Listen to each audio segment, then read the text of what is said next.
Welcome to JamPlay.com. My name is Stuart Ziff, and we're talking about one of my all-time heroes, Mr. Michael Bloomfield. Great recording, if you can pick it up, called the Super Session Live. It really is this two big jam sessions that Mike Bloomfield and Al Kooper did, one at the old Fillmore West in San Francisco and one at the Fillmore East in New York. And there's some outstanding playing all around on between everybody who played. And particularly the New York sides from the Fillmore East. Mike's playing is, I think, purely inspired. It's funkier, it's got a greasiness to it, and he's up there playing with really top-notch, really, really outstanding musicians. Jerry Jamat, who was a session musician in New York, Paul Harris, who was a session player, a drummer named Johnny Cressy, who I believe was doing a bunch of sessions at that time. So he's playing with guys that are of his caliber and really kicking him around on the stage and really driving him and processing the ideas that he's putting out and backing him up with great finesse, but also with great ferocity. And it starts out as a rumba. We've got a track here that's loosely based on the song. And it's in the key of C. It's a 12-bar blues. And there's a whole pile of choruses with the rumba feel. But then there's two choruses where it breaks out into a shuffle. I'm going to play those. And I'm basically going to play the kinds of things that Mike played in there. Again, addressing the changes. Also, the other thing that sounds familiar to my ears is you really see what a disciple of B.B. King he was, because he always said that B.B. King was his favorite guitar player. So I'm really going to try and play it in that style that Mike did, addressing the changes, but playing it in a way like B.B. King would address the changes. And the thing kicks off.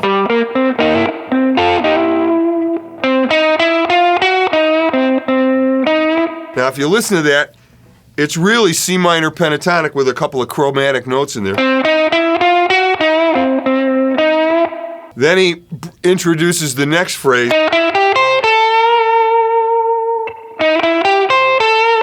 He's playing a C7 arpeggio, but he winds up on the sixth, which is A. And A against an F9 is the third, so the sixth becomes the third. So he's doing things like that to address the changes. One of the other things that you're going to hear me do that he does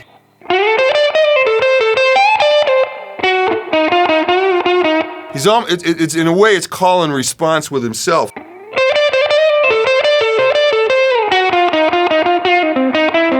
He does all of that over the 4 chord.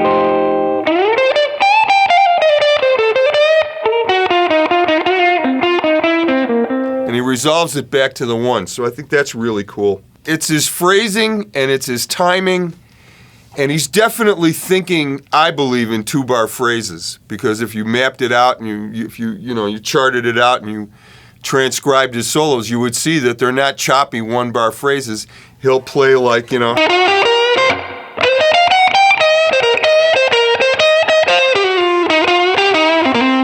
That was definitely about 2.5, almost 3 bars.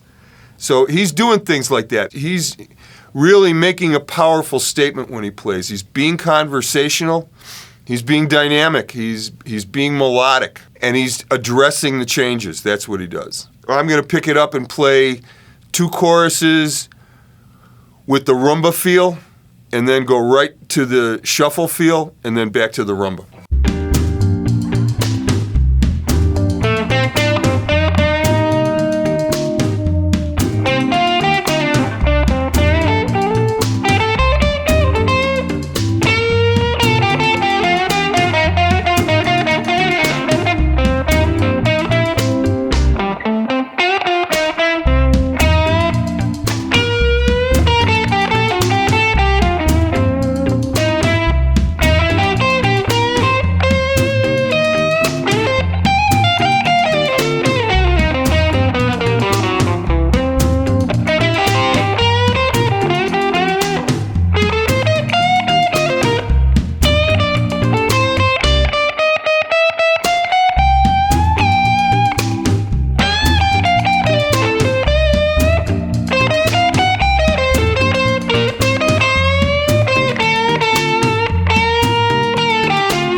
So there you have it.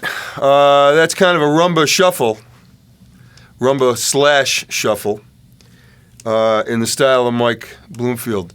I believe I tried to address the changes. I tried to bring in a lick that he was famous for doing.